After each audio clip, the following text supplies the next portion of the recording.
What's up, NAIA Report Nation? It's your boy Manny here, and welcome to another edition of Hoop Report, the NAIA Women's Basketball Podcast, episode 28.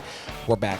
We're so back, and it's so good to be back in my little square, back on a familiar platform, and we wouldn't fully be back. And there's a reason I'm saying we're fully back now, because Lex is also back, and it's just a reunion. It really is a reunion today. It feels so good. It's been so long, obviously. Haven't been able to get you on as much as we wanted the past few weeks, Lex. But you're here now. We get to talk some NAIA women's That's all that hoops. matters. It's been a lot to get into, to deep dive, and obviously we're gonna start from this past weekend.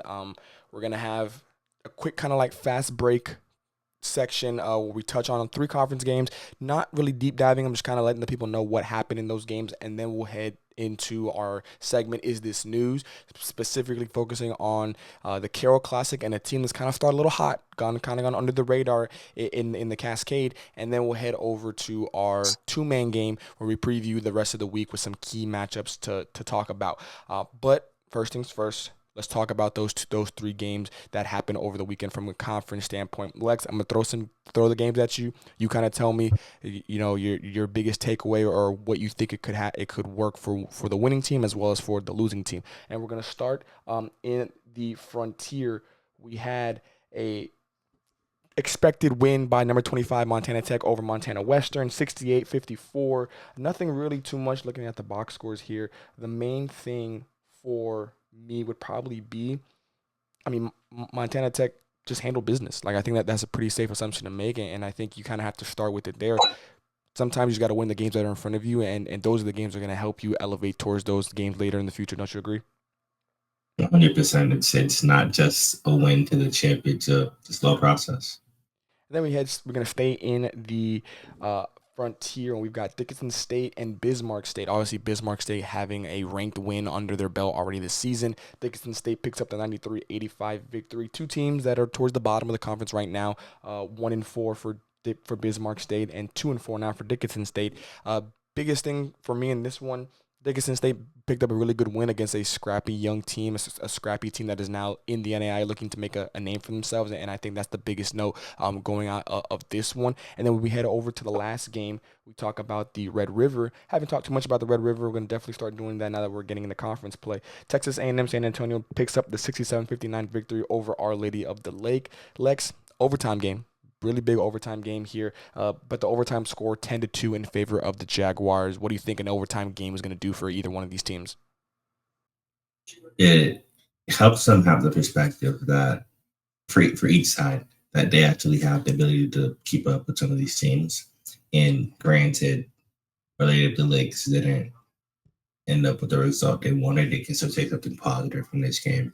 And again, 2 teams that I think are going to be jockeying in the middle of the pack, maybe top or end of the middle of the pack. So I think a win like this, like you said, you hate to lose them, you love to win them, but it's a game where I don't think there's necessarily a loser, just someone that didn't come out on top on the scoring margin thing.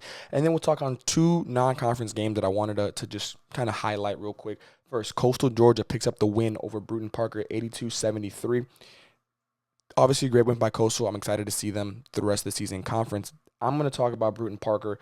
Yes, they're 0-8. Yes, they're 0-2. This team is not an 0-8 team. They have just had a really tough schedule. They've had some unlucky breaks, to be honest with you, and so I wanted to. We did speak about them having one of the toughest schedules. Because, again, I saw them up close and personal. I've seen some games on the film. They're not a bad team. They just have gotten some bad breaks. They've gotten some tough losses, and even in this one, 82-73. It's a 9-point game. You look at the quarter scoring, it was fairly even for the most part. The only quarter that really opened up was the second quarter, 17-26. But the first quarter, 2 points. The third quarter, 1 point. The fourth quarter, 4 points and 3 points, and they won. So it's really just one of those things where it's one quarter that's kind of been their Achilles heel for the past few weeks. I fully expect them to get it turned around, especially once you get into the Southern States side of things. But for right now, they obviously are 0-2 in the conference.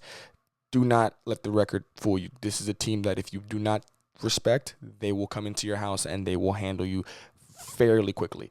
And then the other non-conference game that I want to touch on is going to be Sterling versus Don. Just a good win by Sterling, 68-56. Pretty dominant win, in my opinion, over a GPAC team that is going to be a nice playoff upsetter in some cases, a nice maybe a surprise team throughout the season, but I think Sterling, it just says more about Sterling. They've kind of taken a little bit of a leap, obviously coming off of a great season last year, and now what they've been doing so far this season in the KCAC. Definitely just wanted to give them a shout out for a good non-conference game there. But now we're going to head over to, like I mentioned, I think it's a new segment. I know we did a couple segments before we kind of went on, before we had to go off to a different platform, but we're going to head over to our new segment here that we call Is This News? The biggest thing with this one is going to be just talking about few notes throughout the season, few notes throughout the past week that isn't news, flat out. Is it something that we should be considering? Is it something that we should be talking about? Or is it just something that it happened, it's cool, awesome, but then we're going to keep it pushing and not really touch too much on that one? We're going to start and focus mainly on this segment in the Carroll Classic. For those of you who didn't know, Carroll College hosted a 2-day event, typical stuff in the NAIA level, where they brought in, obviously, themselves, Rocky Mountain, and Lewis and Clark plus Oregon Tech. So pretty much a frontier crossover with the Cascade.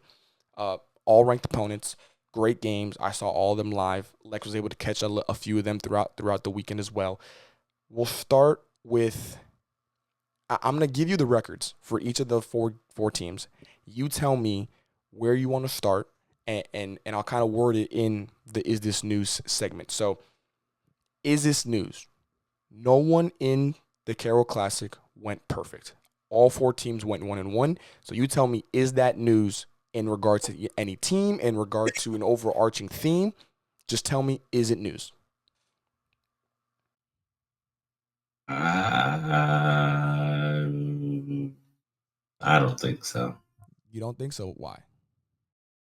I think that for at least 3 of these teams, the only game that I witnessed that I believe should have been won, and even then that's a very much of a stretch, is I wouldn't say that any team should have gone 2-0, but I believe that Lewis Clark State had the ability to steal one from Carroll and didn't. And that is probably the only reason why it was so even out the way it was, in my opinion. Staying on that question that I asked you, I will side on the fact of it is news because, and I'll explain it in a minute, kind of using that Lewis and Clark game. That was the closest game of the weekend. All the other games were by 10 or more, I believe it was. This game, obviously, within 1 possession, 3 points down the stretch. Obviously, Carroll came out with the upset victory over number 10, Lewis and Clark State. The reason I'm going to say it is news is because, and maybe, honestly, not thinking about it, I might side with you on this one, because when we looked at the games on Saturday, I'm going to be honest with you, it was just one team had a really good offensive night. The other team didn't. Like, the 2 teams that won. Saturday was a massacre. The 2 teams that won on Saturday, it was Oregon Tech, who shot an impressive 47% from the field, 50% from the three-point line, 80% from the free throw line. Meanwhile, for Lewis and Clark State, who won on Saturday, they shot 44% from the field, 32% from the three-point line, and 71% from the free throw line. Both teams just had a really good offensive night, and I think that's kind of why I'm leaning towards what you said. I don't mind agreeing with it and saying it wasn't news, because if you shoot really well, like, it's gonna be hard to beat you. And when I tell you, I was watching that Oregon Tech Carroll game, end of the third quarter. It's a perfect example of how the game went. Oregon Tech gets to stop. They're pushing in transition. They get up a shot on the rim. They miss it. Get another offensive rebound. Have enough time for another shot. They miss that one. Josie Ramos catches the rebound, and I can't emphasize this enough. She just throws up a circuit shot backwards and makes it. And I'm like, at that point, you just know. It's right. Like, it's just really what it came down to. So it's hard for me to say that. I will say on the side of it is news, it does show both of these 4 teams Very even. You're talking about number 10 Lewis and Clark, number 21 in Oregon Tech, number 16 in Carroll, and number 15 in Rocky Mountain. All got wins over each other, all got wins against each other. So that's very important for the resume side of things when we get to that point of the year. But focusing on that Lewis and Clark and Carroll game, the closest game of the day, it was a great contest all the way through. And I mean, you look at the quarter scoring, it was really the second quarter that made the difference. Carroll 100%. went 12 and 20 in the first quarter. They lost that first quarter by 8. I was watching that game and I thought to myself, it's going to be a tough hill back. The next 10 minutes were all Carroll, 18-6 in the second quarter. And then the rest of the game was pretty even. It was 3 points in the third quarter and then 2 points in the fourth quarter. But again, that second quarter was what really hurt Lewis and Clark State throughout the game. And some key players for me from Carroll, obviously, Willa Albrecht, she could not miss. The girl went 80% from the field, 6 of 7 from the three-point line, and they just kept leaving her open. She kept knocking them down, so you got to credit big shots. That's what I also say. Shout out to all 4 teams this past weekend at the Carroll Classic, because aside from slow starts, pretty much every team had a slow-ish start throughout the offensive side of things. When it got going, they were trading blows back and forth, 3 for 3, big play after big play, beautiful moves and transition in the half court. Like, it was some great basketball to watch, and I also am really excited that it was able to be watched. There've been some debates online about, having to pay for streams, all that kind of stuff, whatever, but Carroll, they were able to give us a free live stream, so I definitely wanted to give them their flowers for that. But overall, it was a really good weekend. As far as is this news, the next question I'll ask for you in the Carroll Classic, you had a lot of upsets. It's safe to say an upset is news, no matter how much of an upset. If it's a 1 possession or a 10 spot difference. What I'll ask you, and then we'll move on to the next team that I have for the segment, is this news? No team. Is it news? Lewis and Clark State getting upset by Carroll, or Oregon Tech beating Oregon Tech beating Carroll? Which one are you leaning more towards? I'm leaning more towards the Lewis and Clark beating Carroll, more so as news. Because I'm assuming you like Carroll. I mean, that's obviously an upset. Carroll getting number 10, Lewis and Clark State under their belt is a really big one in the polls, and in a couple weeks is going to be a really big one as well. When we talk about the new rankings in 2 weeks, that game's definitely going to be taken into consideration. There's so much that's going to be. Sure. This weekend is going to kind of elaborate on what I talked about the last episode when we talked about the rankings and like who beat who. Oh, this person won here. Like it's all going to be very, very important. And obviously, again, for Lewis and Clark, for Oregon Tech, you beat Carroll at Carroll. Like that's going to be a really big notch under your belt. For sure. I'm gonna throw in another one here. Is it news? Which conference do you think had a better weekend at the Carroll Classic? The Cascade with Oregon Tech and Lewis and Clark State, or the Frontier with Carroll and Rocky Mountain? Again, both everybody got a win, everybody got a loss. So which one is it more newsworthy for in terms of conference? Definitely the Frontier. Really? So on a positive or a negative side? Positive. All right. Tell me why on the positive side. I just think that being able to have Oregon Tech, for example, Oregon Tech had the ability to come in, and they had two games where it was pretty far stretched. I want to say at least 10-point difference on both sides whenever they won or lost. And with that, it allowed for them to be able to go back into the Frontier and still be able to hold their own. And with the other team, Lewis Clark, I definitely do believe that with the 1 possession game, it really could have gone a different way.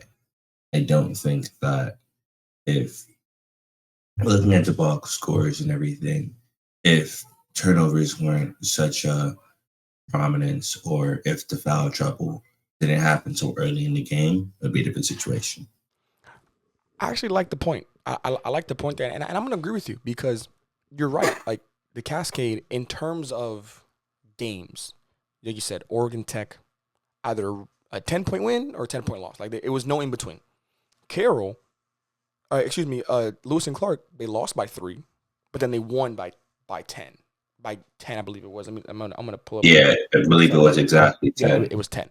So in terms of conference wise, they had closer games. For the Frontier side, either it was a nice win or a tough loss, because both of their losses came by double figures in terms of either Oregon Tech against Carroll or Lewis and Clark State over Rocky Mountain, obviously. I will say, in terms of the Frontier specific, I'm going to go Rocky Mountain had a better weekend than Carroll, just because when you look at it from an execution standpoint, Rocky Mountain impressed me. They had some great end-of-quarter situations. They ran that hammer action off the baseline drive into the flare screen in the corner. I think they ran it like 2 times. It worked out perfectly for the corner 3, and then for offensive rebound / kind of cut on the second one.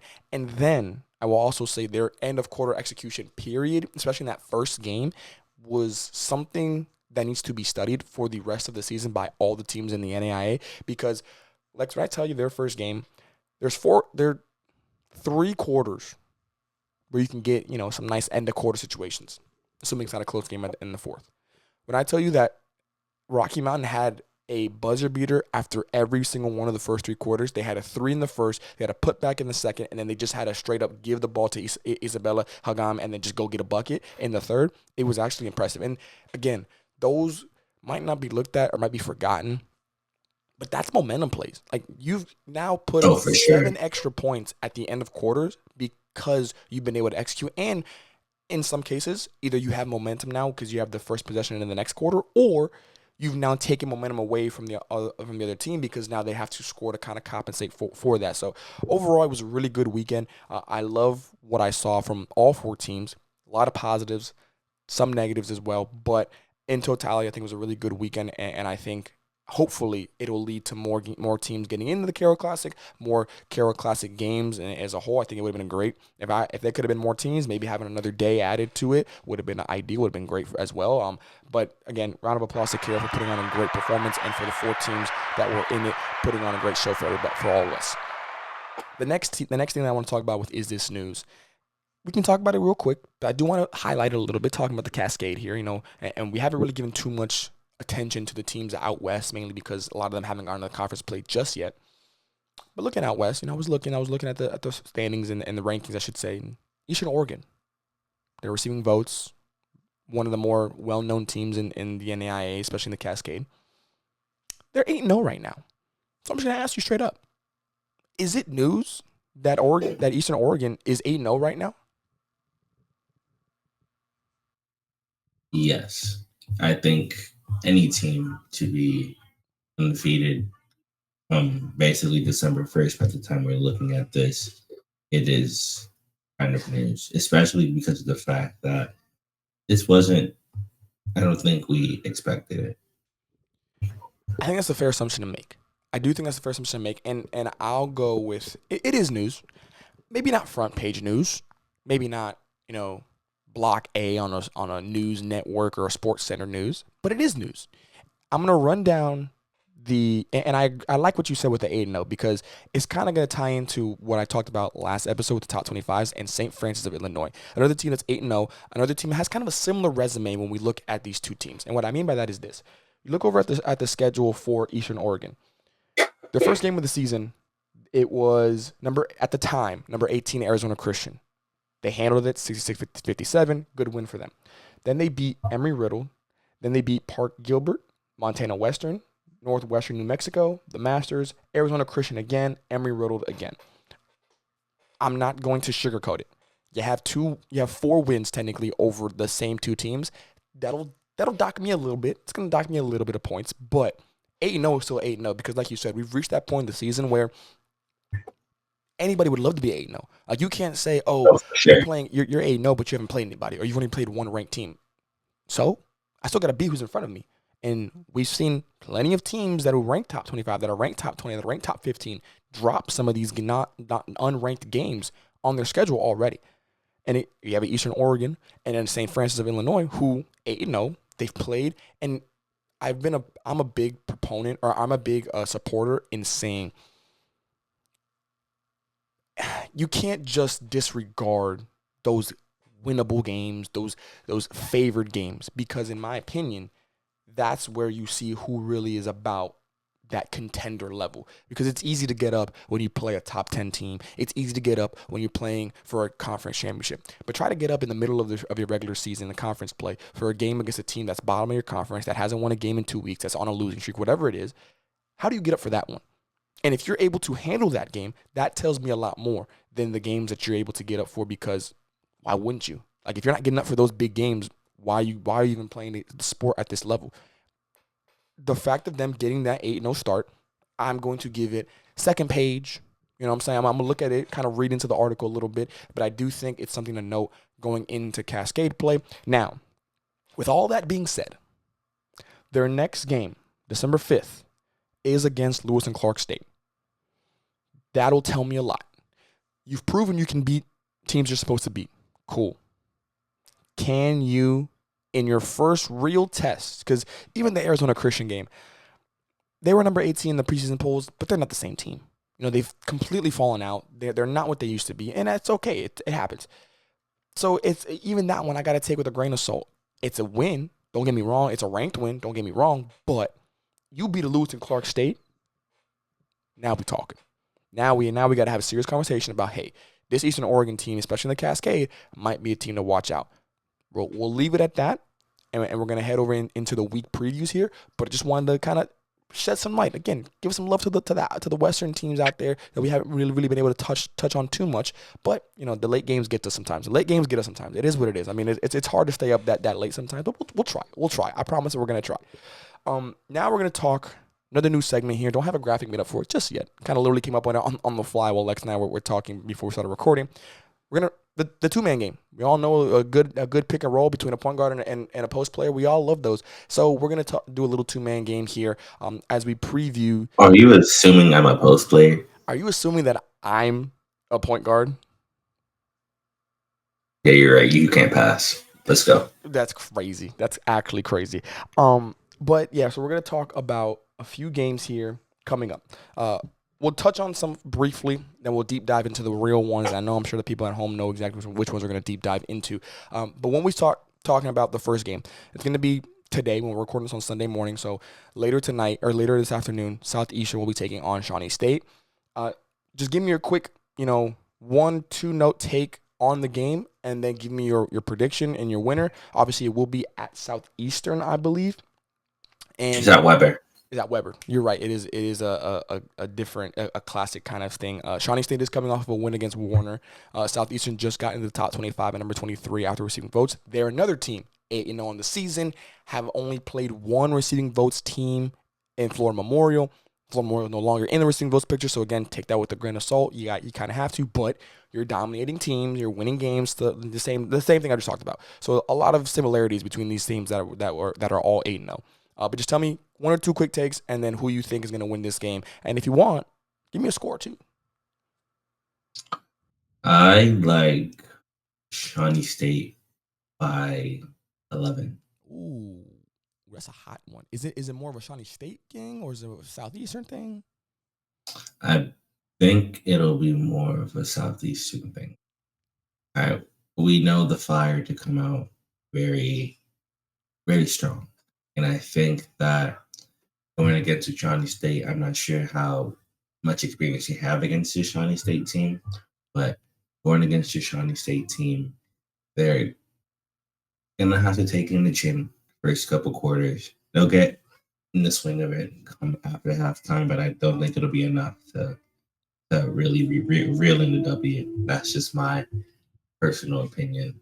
I'm going to go Southeastern just to add a little devil's advocate into it. I will go Southeastern because Shawnee State's coming off beating Warner only by 12. Kind of thought it would be a little more of a big win for Shawnee State, so I'm a little hesitant on that. They had to travel.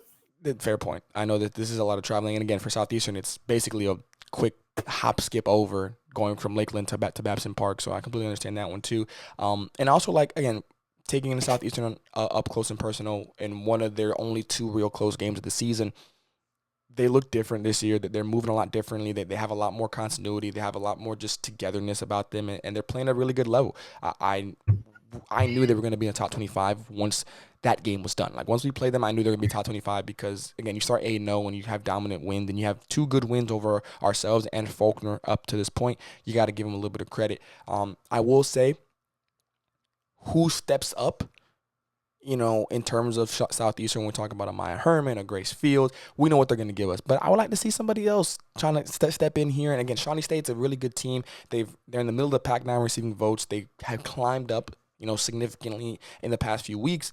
They know who their main players are for Southeastern. For Shawnee State to win this game, you're going to have a complete team effort on defense to be able to guard the sets, the actions, the reads, the calls, all that kind of stuff against the Southeastern. For Southeastern, you're going to have to be comfortable being uncomfortable. Again, the film is out. Teams are going to know that if we make them uncomfortable in the half court, we can make them uncomfortable in the entire game. But Southeastern has proven you can make us uncomfortable. That don't mean that we're not going to be able to make knockdown shots, make plays on both ends of the court, and we're going to have a really good game. I do think it's going to be a close game. You went Shawnee State 11. I'm going to go Southeastern 5. I think it's going to be one of the closer games for Southeastern, but I do think they come out on top with the victory. Now we're going to head over to the next quick hit team that we'll talk about here. Not Milligan. MACU, Mid-American Christian, and Langston. A receiving votes team versus number 11. A conference game. I do think it's safe. Langston should be the favorite in this game. I think we both are going to pick Langston. Very much should be. So we get that. I'm going to ask you if Mid-American Christian does win this game, do you credit it more a really good night for Mid-American Christian or a bad loss for Langston?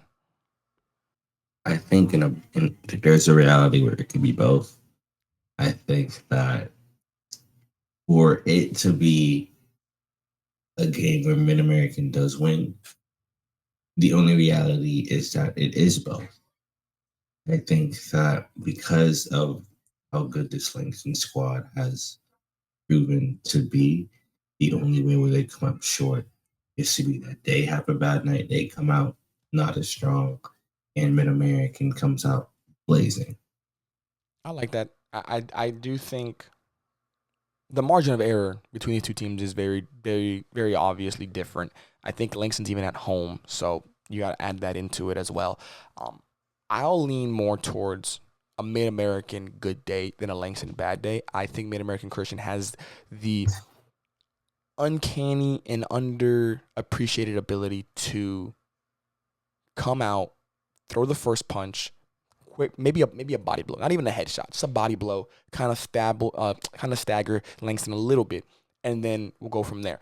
I'll kind of sum it up like this: we both pick Langston to win this game, but the closer it stays throughout the game, if it stays between a 3 to 2 possession game the entire 40 minutes up until the last 2 minutes of the game, now we're looking a little bit differently. I do think that gives the nod to Mid-American Christian. Not saying Langston can't close out games. Not saying Langston doesn't have big-time players making big-time plays all year.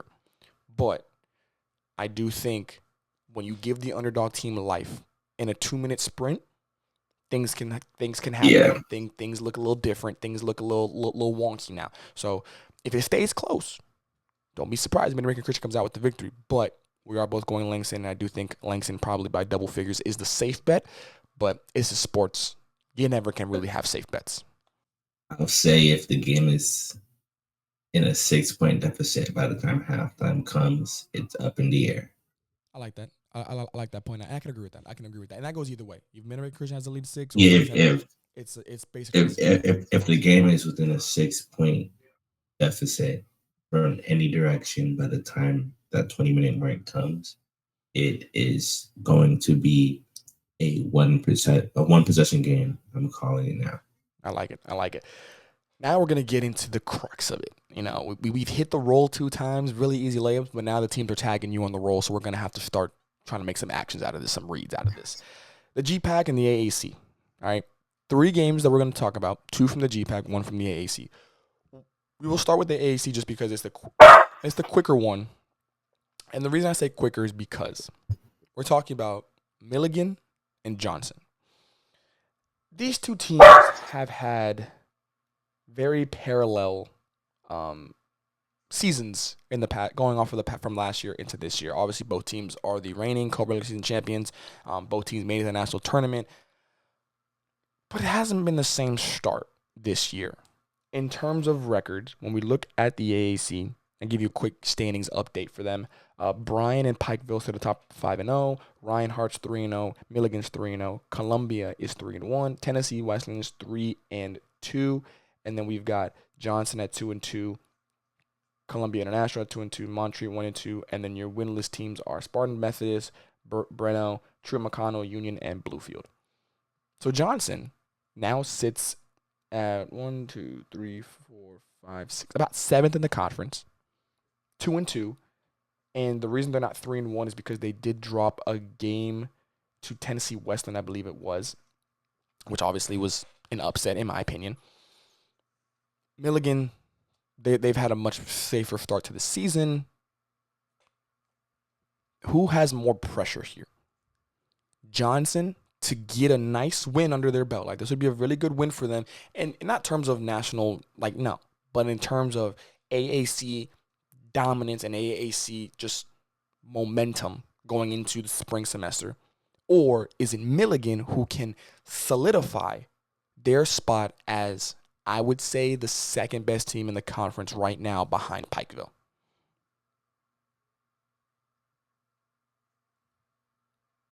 Milligan definitely has a tougher scenario, without a doubt. Because if they drop this game, it not only drops their place in the conference, but it also shows everybody within the conference that they have a weakness. They drop this game. They go to 3-2 now. Johnson goes to 3-2 as well. So again, with one win, Johnson can go from being middle of the pack to now, hey, we're back where we expected to be. Looking at the stats, so obviously we got to pick a game here. We got to pick a winner here. Milligan is leading the conference right now in points at 79.6 per game, right? Again, these are all stats according to the NAIA website, some from the school website, kind of putting it all together like we always do. Johnson, offensively speaking, 64.6 points per game. It's clearly a difference in their scoring margins right now, and it makes me want to say Milligan. It makes me want to say go with the safe bet. You look at the scoring. The percentages are just too different. I mean, Milligan is shooting 46% from the field. Johnson's shooting 38% from the field. The three-point line, 36 for Milligan, 30 for Johnson. The free throws are about even in terms of not really getting too much out of it, at both of them being under 70%. Do you think it's going to be an offensively focused game, or is the defense going to be the one that comes out on top for either of these teams? I think it'll definitely be the defense, because if you look at the defensive side of things, Johnson does have better defensive showings than Milligan across the board. So I do want to say that, yeah, you would have to rely on Milligan's offense to take it over, but if Johnson's defense is continuously going to remain on point statistically, then it can truly go either way. The one stat I'm going to look at for this game when it happens, I believe it'll be on Wednesday. Most of the conference games are always on Wednesday, obviously. Offensive rebounds, right? You look at the offensive rebounds for these two teams. 12.1 for Milligan, 12.3 for Johnson. So basically that tells me that both teams put a good amount of emphasis on crashing the glass and do a good job at getting those second chance opportunities. Now, can you convert them is the first question. And can you get enough of them? Because if you look at this, both teams are winning their rebound margins between their opponents. So it's not like a bad thing. It's not like it's a hole for either team. So it's going to be a situation of not so much, hey, they can't box out, let's go get some offensive rebounds. It's more of, can we get enough of them to be able to compensate for it? I do think offensive rebounds will favor Johnson more than Milligan because, like we just talked about from the offensive side of things, Johnson has not been a very good first shot team, so to speak, in the season so far, while Milligan is shooting at a very efficient percentage. You talked about the defense there. It can translate over to where if Johnson is able to get good defensive possessions time after time again, and what I mean by that is one shot only. You do a good job for 29 seconds, and all you got to do is get one rebound for that 30th second, you're going to put yourself in great position. And obviously that goes for any basketball game, but specifically for this one, because you're at a sizable disadvantage in terms of percentage shooting, in terms of scoring the ball, all those things, you cannot afford to give Milligan second, third, fourth opportunities on the same possession because it's going to deflate you and it's going to give them confidence moving forward. And it's going to put pressure on your offense, which, again, Johnson is more of a defensive team. It's okay to say that. It's okay to say that. Milligan has better offense capabilities right now. You cannot give them second chance opportunities because if you do, it is going to be a long night for Johnson. Do you think, because I've said this before, when we talk about reboundings, I'm a believer. If you're not a great rebounding team, that's fine. But you got to keep it within certain margins. Let's say Johnson does get less offensive rebounds, for argument's sake. What's the margin that you're saying to where even if Johnson gets, let's say they get 5 less offensive rebounds, so it's 15-10 in favor of Milligan, they still win. They lost. So you're giving them no margins. No margin, just because offensively, just across the board from a rebounding standpoint, offensively they're neck and neck. Defensively, it's a 2-board difference. If they spread the margin any more than 2 or 3, that I want to say that's a clear winner. I'm not mad at that. I would give them a 5 margin difference just because in those 5 margins, we're still talking about, all right, well, did you get 3s out of it? Because obviously best time to get 3s are offensive rebounds. Were you able to get fouls off of it? So there's going to be a lot more that goes into it. I do understand what you're saying, though, because, again, it will hurt Milligan. It will hurt Johnson more if they can't get those second chance opportunities. And we're not even talking about turnovers, steals, dead balls. We're not talking about that kind of stuff right now, which is obviously going to play a factor into it. But I do think the offensive rebounds will be the difference in this game. It's the difference between a Johnson upset and right now, I say upset loosely because it's just a situation of who's having a better season right now. But it would be a Johnson upset, in my opinion, if they have a really good offensive rebounding game. Because even still, would it be crazy for me to say Johnson could flip it, 15 offensive rebounds to Milligan's 10? Is it crazy to think that that's still going to be a close game? Is it crazy to say that still might be a 2-possession game? Because, again, Milligan can put up buckets. We've seen that. We've seen that so far. So do you think it's crazy for me to say that it's got to be a little bit bigger for Johnson to get a blowout win, which is probably like 8 or more points in my book? It's not crazy for you to say because you do have a history of delusion, but I would say it's abnormal for me to say personally, but if it's coming out of your mouth, I don't want to say it makes sense, but it sounds about right. What would a Johnson blowout look in terms of stats? And then we'll talk about some key players in this game. What would it look like? What do you have to see? Johnson blowout look would have to be that Milligan would have to go 2 for 30 from the 3-point line. They are a 3-point heavy team. So, again, live or die by the 3-point line. I get it. I could see it. But, again, I could also see that from the standpoint of Johnson's defense. I think Johnson's defense can make you a little uncomfortable from the line. I think they can do a good job at flying around and being active in for sure. lanes. So I like that. I'm not mad at that point. Talking about some key players now. And obviously I have the stats pulled up here. So I went to, in the conference, offensive rebounds, because that's what we're talking about right now. Top 10 for Milligan. Campbell. She is averaging about 2.3 offensive rebounds per game. That is highest on her team. And again, that is 7th highest in the conference right now. Looking at her to have a big game on the boards, I think that could be a very impressive performance. And overall, both of these teams have top 5 scores, I believe, according to the stats. When we look at the stats here, it's actually kind of impressive because we could be in for a really good night in terms of individual, like a duel, so to speak, when we talk about scoring. Because number 2 in the conference, Jordan Hefner, she's averaging just under 20 points per game at 18.6. And then you look over at Milligan, where you've got Clark, who's averaging, Samaj Clark, who's averaging 15 points per game. Jordan's going to give us what Jordan gives us. You know what I'm saying? She's going to give us she won't give us 20 up. I think she's going to give us a nice little 20. How many more people need to score on Johnson for you to feel confident in saying that they'd win this game? Like, how many more double-figure scores do you need compared to a Milligan? I'm going to need at least another 4. Give me the scores for those 4, either individually and combined. I'm going to need about, give me 50 total, and I would do it.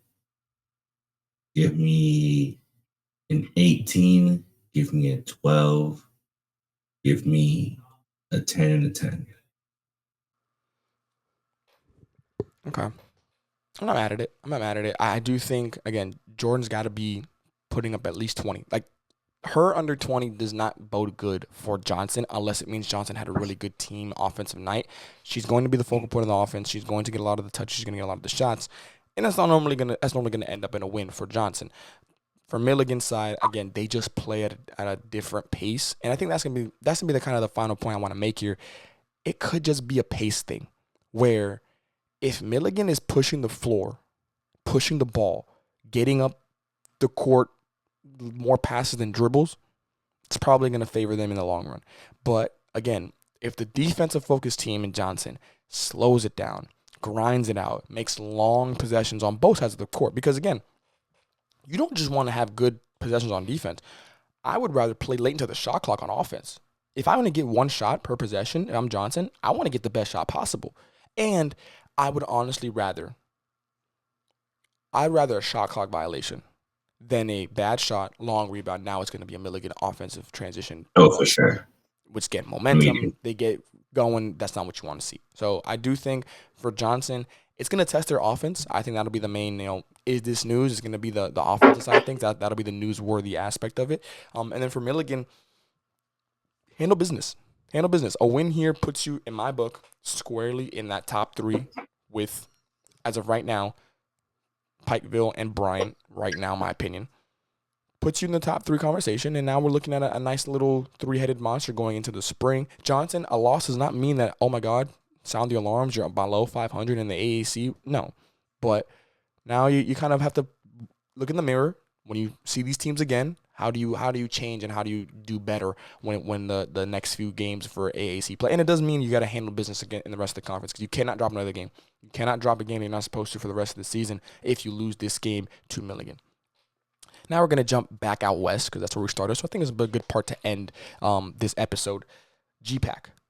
2 really, actually 1 game and then a non-conference game that's kind of become a staple in my opinion. We'll start with a non-conference game first. Dakota State versus Dakota Wesleyan.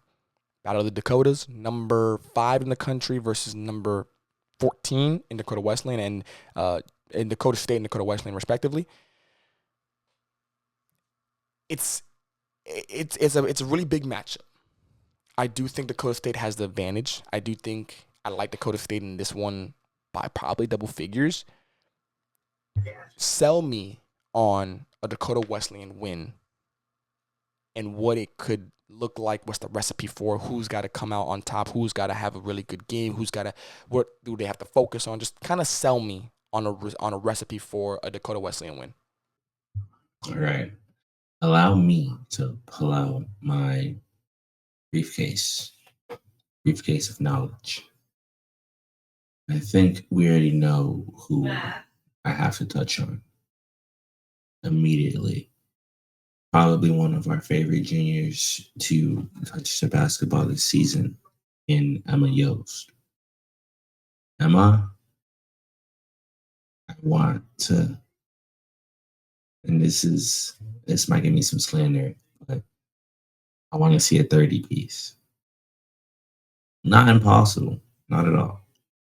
But give me a 30-piece, and this Dakota Wesleyan team comes out on top. That's one route, one possible route. I would also want to see that every starter outside of Yost combine for 45. Also not impossible. You would need Riley Rosenquist to step up a little more and push closer to 20 than she does to 10. Shalane Nagel, the same situation, closer to 20 than to 10. And then Avery Broughton, I would like to see, give me like 11, 12, 13 maybe. Hit a 3, be 2. But then it's bench. I want a collective 25 from the bench. If this team presents a all-around team effort with having at least 9 people with the ball in the hoop, I'd like it to be a closer game than you think.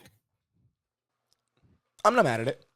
I think what you just baked is a very nice cake. Probably not a multiple layer cake. Give me a solid, nice little cake. Could feed a nice little family birthday.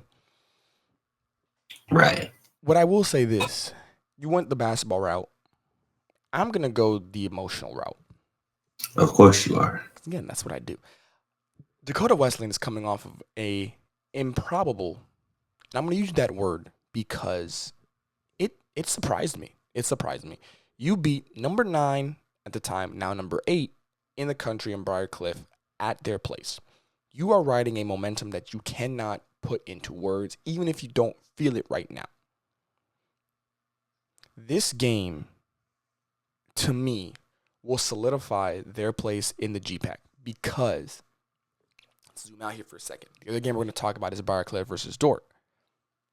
Okay, so if I'm Dakota Wesleyan, I have now beaten Briar by a good amount. It wasn't a double-digit scoring game, but it was a good, nice good amount win. A Briar team that now has to go play Dordt. Again, we can safe assumption that Dort's going to win that game. Respect to Briar, but we'll talk about that in a minute. And I'm currently about to go play a Dakota State team who had Dordt within 4 points. So you win this game against Dakota State.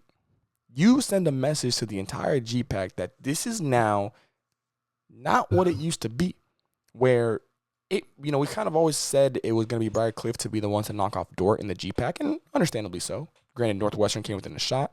Dakota Wesleyan now is building a resume that could give an argument to where you say, hey, we beat Briar. Depending on what happens in that game, you could say, hey, Briar was in 2 possessions or whatever.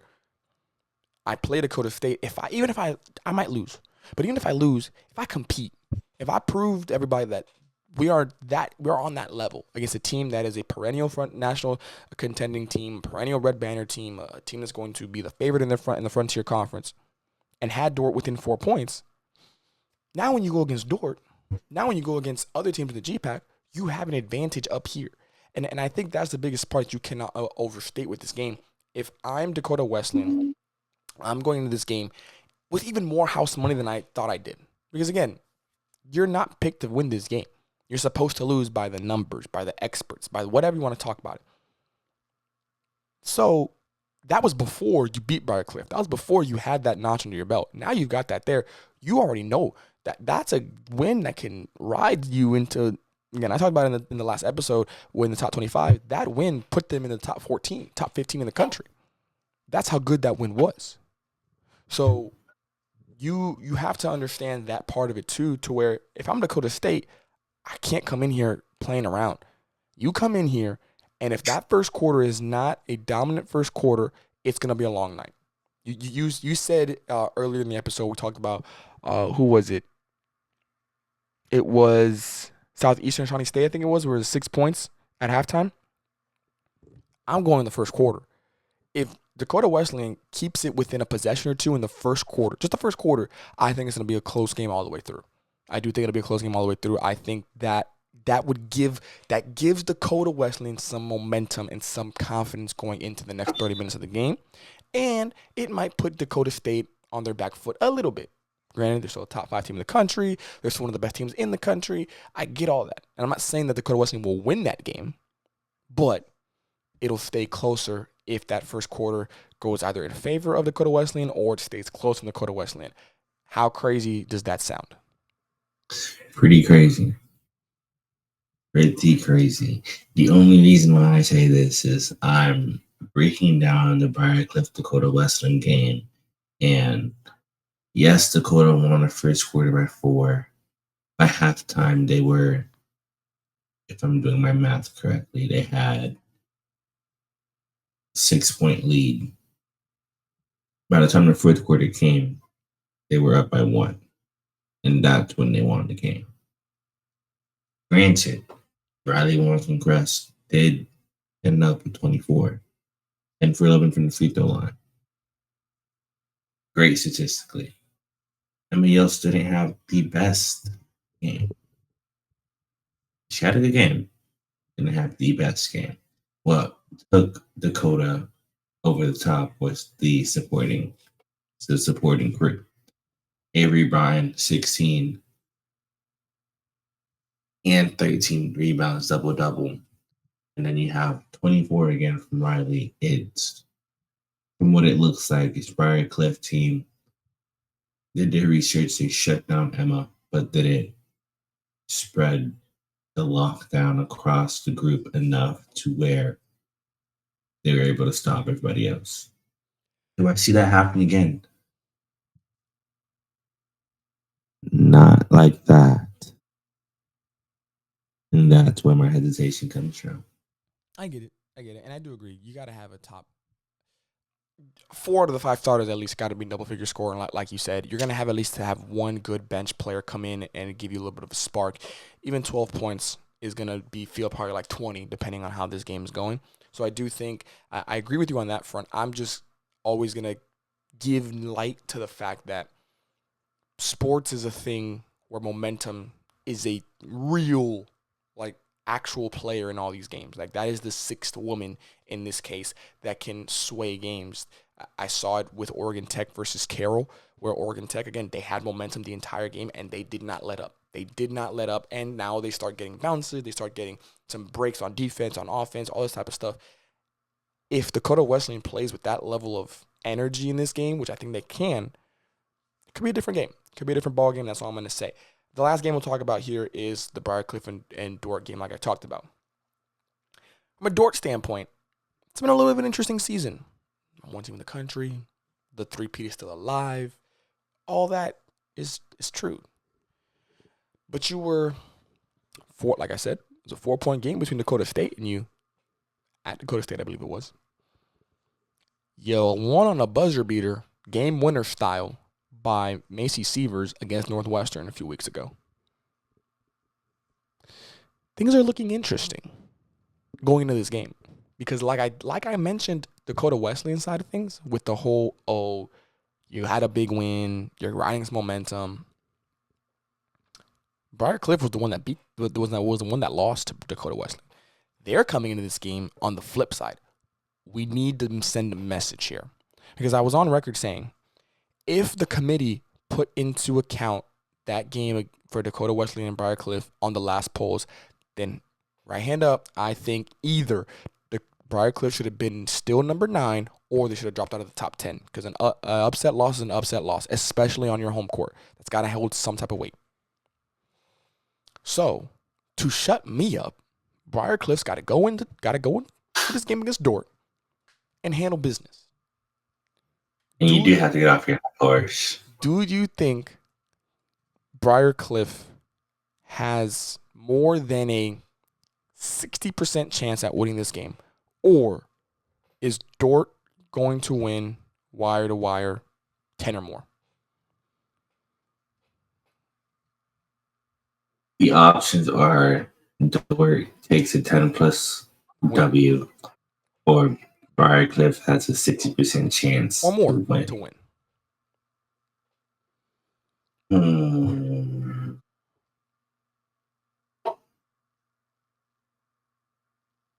Is neither an option? No, neither is not an option. This is not a hidden message. I need a look. And I probably have to go Dordt. Dordt, all right. What would make you, okay, so the follow-up question, what would make you say it's a 50-50 game, let's toss the ball up and see what happens?